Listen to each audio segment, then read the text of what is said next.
Jeff and Jeremy in the Morning podcast brought to you commercial free by another podcast. You've subscribed to ours, now subscribe to theirs. It's the Slow County Real Estate Podcast with Hal Swayze. When you're done with this, go listen to something that will actually enrich your life. California DRE 011111911.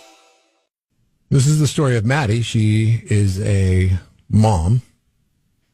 Nice name. And she loved being a mom. She loved being a mom? What happened? She loves being a mom, I should say. Not loved. Okay. Getting dark. She liked the dolling up and the doting on a newborn. It became a labor of love for her when she had her baby Ophelia when she was 19 years old. That was 2 years ago. Okay. But Ophelia did not stay a baby. No. Ophelia became a toddler. Yeah. And so that's where this story comes from.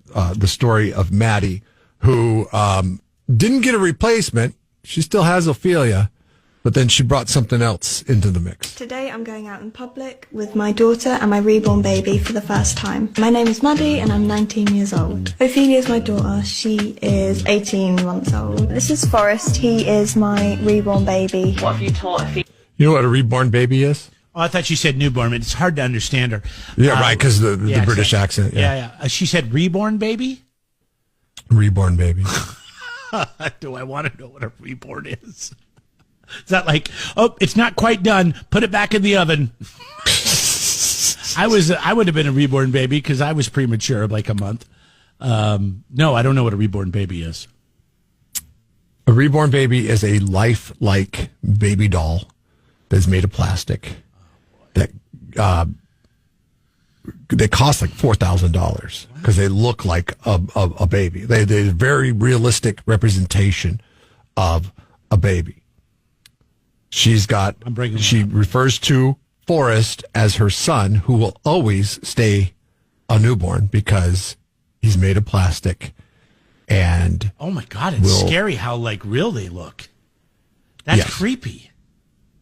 Yes. $912. Now, this audio that I'm playing for you is taken from a video, and it's some web series called My Extraordinary Family. Maddie goes on about Ophelia and Forrest's relationship. You taught Ophelia about Forrest. I tell her to be gentle, which obviously she's a toddler, so it's a lot to learn. She knows that he's not a toy.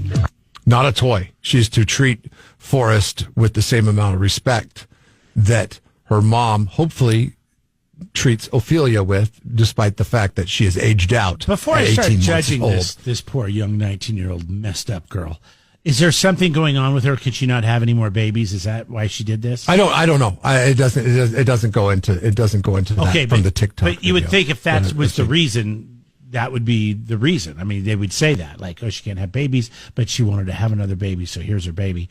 Or is she just like miss being a mom of a baby so bad that she had to buy one on Amazon? That's exactly what that's exactly what this is. Yeah. She misses the feeling of carrying around a little baby, of pushing a little baby in a stroller. Ophelia, she's got a stroller for two babies for this plastic baby. So not only did she have to buy the baby for $4,000, but also had to get a double stroller to push her real child around and her fake child with around. The doll. I don't really call him Forrest a lot. I just say, mummy's baby. There's mummy's baby. Are you worried about Ophelia being jealous of Forrest? She's asking if she worries about her daughter being jealous of the fake baby that she spends just as much time and energy on as the real baby. See, I can tell. I don't think she is jealous. I can tell as a parent you're having an issue with this. I just think this whole thing is weird. No, like my issue is you should have some kind of license to have kids. I really think so. I don't think she is jealous because obviously he isn't real and she knows that. I don't worry about it because I don't really choose to spend time with him over her because she is my main priority. Any time that you are spending with him is time that you are spending with him over her. In the video, she's holding the baby like a baby, The baby is so realistic. She could move the arm in a way to where the baby is like reaching up for her shoulder, like babies do, kind of like a in a breastfeeding type situation, something like that.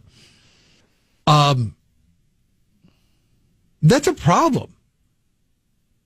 That is a huge problem. Like I feel bad for this girl's daughter. Yeah. No, I understand. And I call her girl because I don't think she's a woman, because I don't think she's grown up. Well, okay. Like if you're playing with dolls and you have a real baby to take care of, take care of the real baby. How about we look at it this way? She's not out there getting knocked up and, has to take care of 3 kids and the government checks are coming in and taxpayer, you know what I mean? So she spent $4,000 on a plastic baby. I doubt there's a need for government checks. Well, I'm just saying, she's not out there, having all these kids and, burdening the system. She's just went online and bought herself. Some people have hobbies. You like to coach your kids' sports. I like to fish. She likes to have a fake baby. It's weird. It's damaging to Ophelia, her daughter. Oh, well, I can't say that it is. I'm not in that situation. I don't even know if you can, because, but you have kids that are close enough in age. And I'm like sure if you spend more time with anybody who has got a brother or a sister will tell you that sibling rivalry is real. Yeah. Okay. And I don't have a brother or sister, but I have 2 kids, and they're a brother and a sister. And who gets more jealous? They equally get jealous. They do? It's the same amount of jealous. I would it's think the same amount of jealousy. I would think the girl would get more jealous. The lady that makes the dolls, her name's Denise Hall. She says she can make them to where they breastfeed. Yeah, no, I was on the website and it's creeped me out. I had to turn it off. It's oh, really? They're very lifelike looking, and depending on the more like expression on their face, the more expensive they are. So if you just get a regular baby sleeping, it's like $600. But if you get one that's awake and smiling or laughing, it's like $1,200. Yeah, customers pay upwards of $25,000 for these fake babies. It's so weird. There's a marketplace for this. I don't know what, and that should be shut down. Yeah, that marketplace should be shut down. Go adopt a kid for the sake of humanity. I don't know. Go adopt. I mean, there's so many kids looking for parents. No, they don't want that. They don't want the hassle of having to take care of it when it has needs. They want to be able to hold on to. You're playing make believe at this point. Yeah, you're like my daughter had a little baby that she carried around, and she would play make believe with the baby. That's very normal, by the way. She was 4 when she did this. Very normal. She was not 19 and had a real baby of her own. Well, she still got time to get there. Maybe this will be a thing. Dad, I don't want to play basketball this year. I'm going to get a baby instead. What? No, a fake baby, Dad. Okay. Jeff and Jeremy in the morning on 93.3 KZOZ. Bispo. So, community note taker Daniel writes in. He says, "I totally agree with Jeff. No, I'm sorry. This is COVID conservative." He says, "If you have to pay for an annual fishing license, hunting license, IQ test for a driver's test, all this kind of stuff, why wouldn't you have to get one?" I didn't even think about the fishing license. Have a baby. The fishing licenses. Yeah, I mean, come on. Are you serious?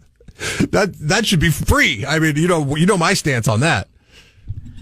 And Daniel writes in. He says, "So Jeff, if your daughter was 17 or 18 and said she was thinking about getting pregnant, or to have a baby, or purchasing one of these doll babies, which would you prefer? Well, doll baby, a fake baby, or a real baby? Doll baby, because it would be more cost efficient.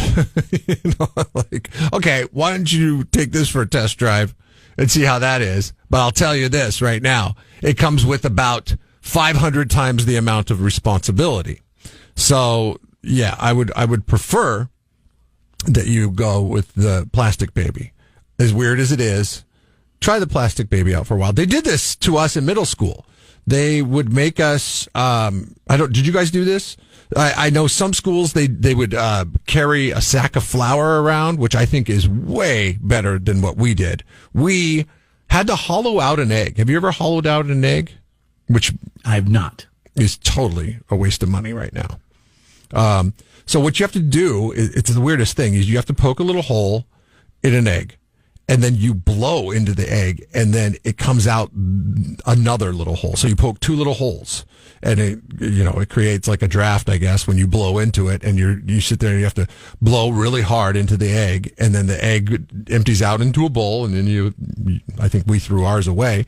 And then you have this eggshell, and then you must protect this eggshell. And if you don't protect the eggshell for a week, then it will, it'll break, and you will have killed your baby, and you would have failed the assignment. This was in, I think, like a 7th grade version or 8th grade version of, like sex ed or something like that. Family planning, I think they called it.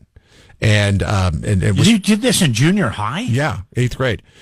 And other schools, I had friends that went to other schools, and they're like, "Oh, that's crazy," because we had to carry a sack of flour around, and if the sack of flour broke at any time, then you had killed your baby and you would have failed the assignment. Was this a mandatory? Was this like a general requirement? Yeah, or was this an elective? Everybody had to do it. Everybody had to do it in 8th grade. I think it was 8th grade. We didn't have to do it. Only the pregnant girls had to do this. Well, the pregnant girls had to do it for real. Right? Yeah, but all the pregnant girls were in that class. It was not a sack of flour. It was actually a baby. It was actually a real baby. It was a doll. They had to carry around, and they'd change the diaper and do all this kind of stuff. You had pregnant girls in 8th grade in your school? No, we didn't. This was like high school. That's why I asked you. I'm like, you did this in junior People high? writing in this right had now. to be like 11th or 12th grade. Big D. And the Dana. pregnant girls were in there, and they had to change the diapers and, all that kind of stuff. It was actually a real baby doll, not a sack of flour or an egg. Rick said he had to carry a sack of flour around. Yeah, I think more people had to do sack of flour. I thought the egg thing was stupid because all we did, you know how I protected it? I put a bunch of napkins in. I don't know if you remember these. It was like an instant coffee product that had the creamer built in. My mom drank these. This was before coffee had advanced.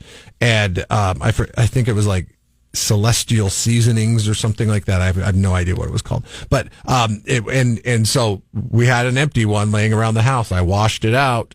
I put pictures of like, I don't know, skateboarders and stuff like that, whatever was cool in 8th grade. And that was his bedroom. And then his name was Abdul.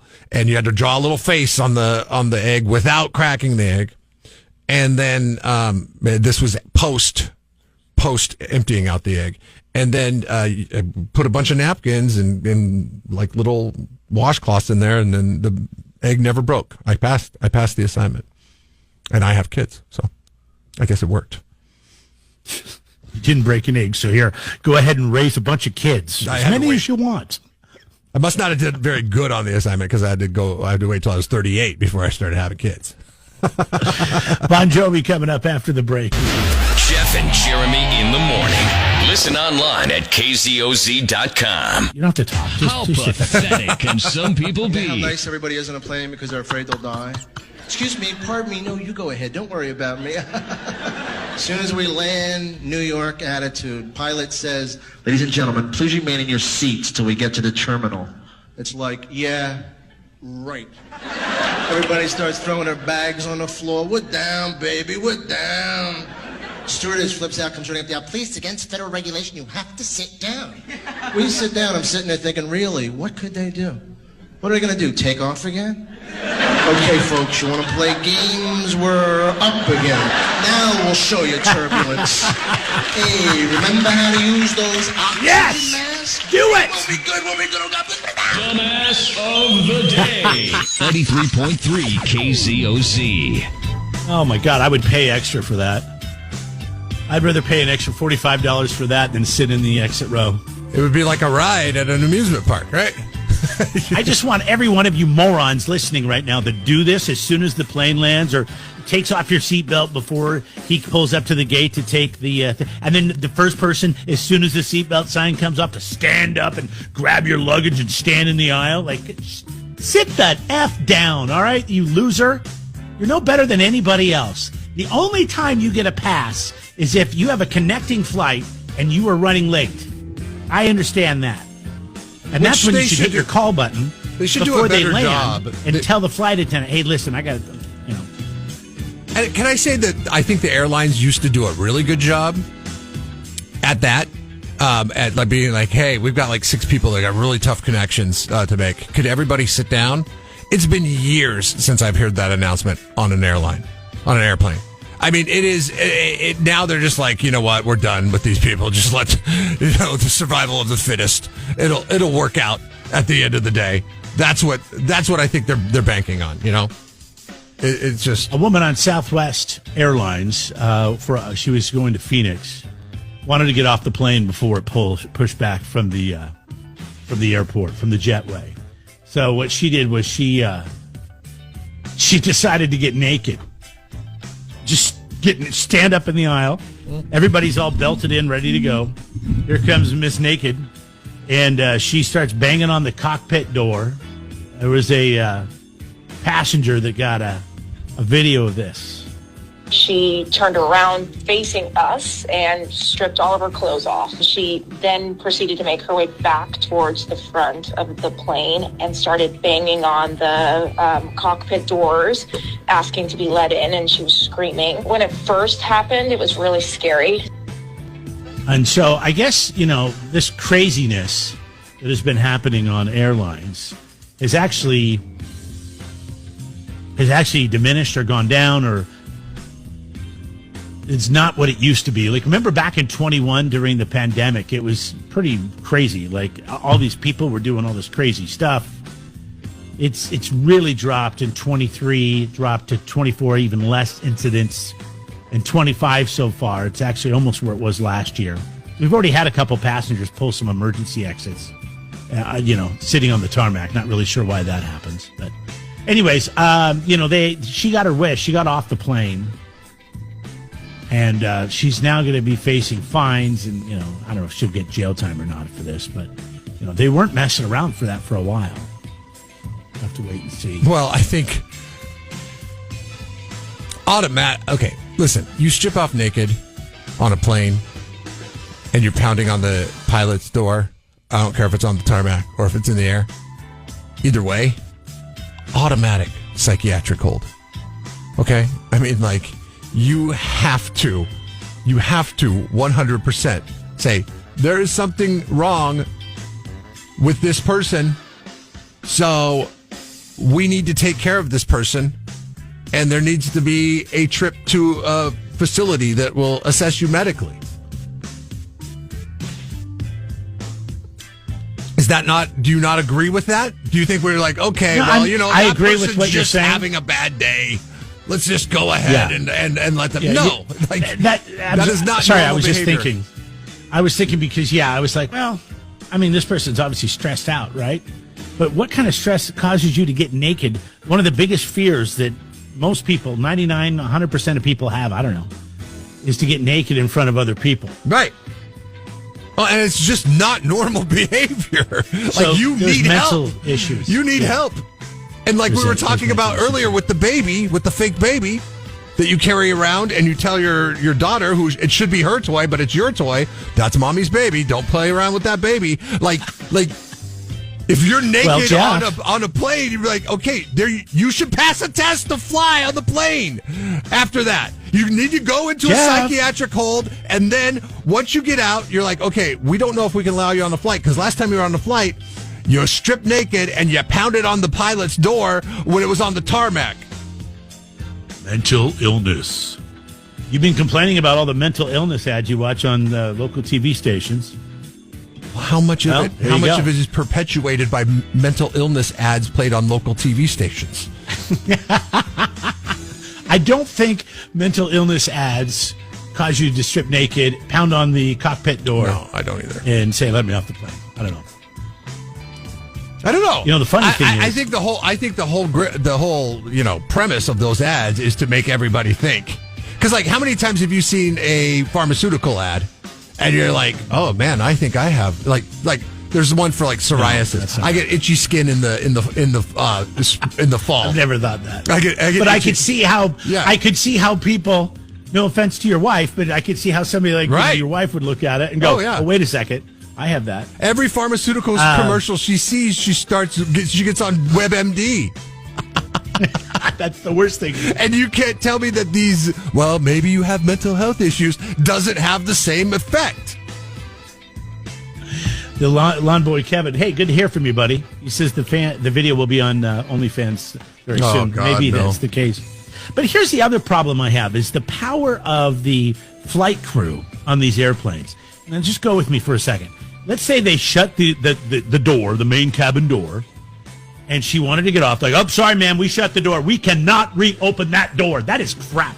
All right, the plane is not moved. The jetway is still there. You could open this door and let Crazy Pants off before she gets naked and traumatizes everybody else on the plane. Here's why they can't open that door. They open that door, and then your friends that missed the flight in Atlanta. Exactly, that's where I'm going with this. Hear the story about them opening the door, and then all of a sudden people are showing up 5-10 minutes late to flights, and oh my God. But if she was asking to get off the cats plane and they living wouldn't together. open the door, and she felt so stressed out, she had to get naked and run around and bang on the doors. I mean, they would have just let her out. None of this would have happened. But I don't know if that's how it went down or not. I'm just saying, if I the worked power on the of flight flight crew, crews today. If I worked on the flight crew, that's exactly what I would have done. I'd have been like, you know what? Probably shouldn't be on this flight. Open the door, push her out onto the jetway. Push her ass right out on the door quickly. Shut the door. Close the door quickly. Burn out and leave. Give the secret knock to the pilot. Crazy bitch is gone. Let's go. We're ready to go. So congratulations to this woman. I mean, that's not how you act. I feel bad giving it to somebody who we think has mental illness.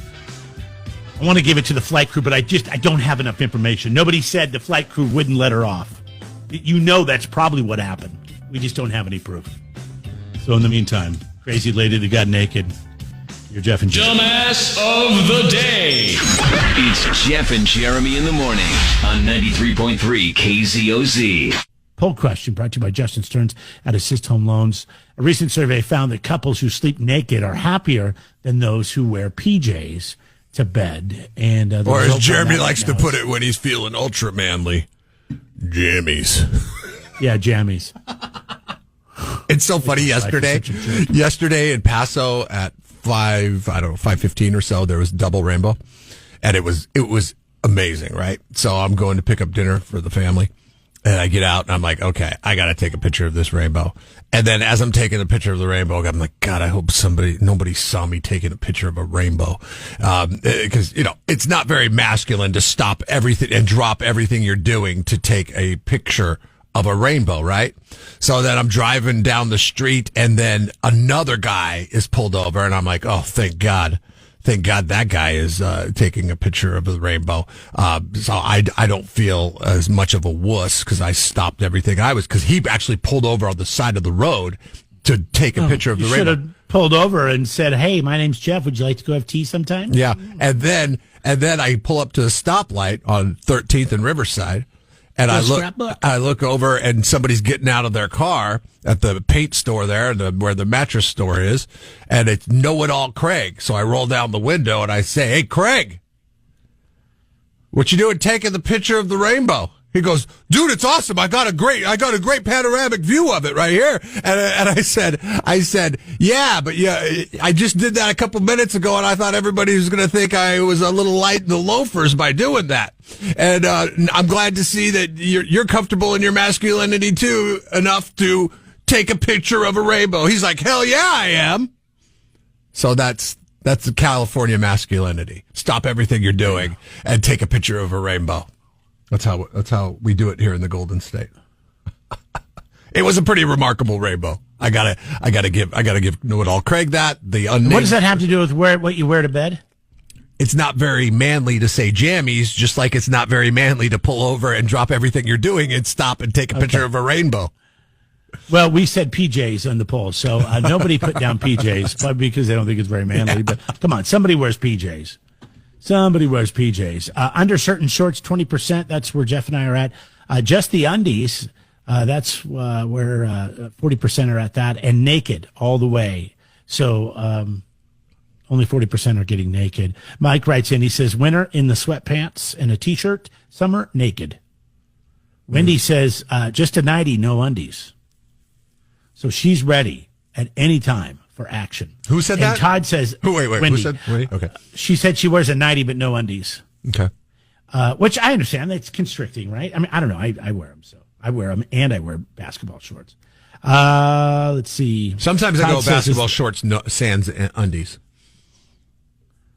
Like boxers. I basically wear boxers to bed. Oh, I see. You're just wearing basketball shorts and nothing underneath. Okay. So you're not constricted. Todd says, as the head of the household, if anything happens in the middle of the night, he has to be the one to investigate. So that's why he always sleeps with his underwear, so he doesn't have to go around looking for clothes. Fully clothed with the boots on. That's what robes are for, bro. He lives in You come out of your room packing a Glock with a robe on, nobody's going to mess with you. He lives in a tough neighborhood. He sleeps fully clothed. I have a friend who's way into firearms. He's got 30 guns or something like that. He said, here's why you need the red dot on the wall. He says, you don't put it on the person because they can't see it. You put it on the wall and you trace it down towards them. And as soon as they see that red dot coming towards their head, they are going to turn around and get the hell out of your house. I'm like, that's a good idea. Right, because nobody wants to kill anybody in the middle of the night, because if you kill somebody in the middle of the night, the police come. I don't want to put holes in my wall either. Yeah, you fill out paperwork, you got to do home repairs, all that stuff. Cops are going to show up.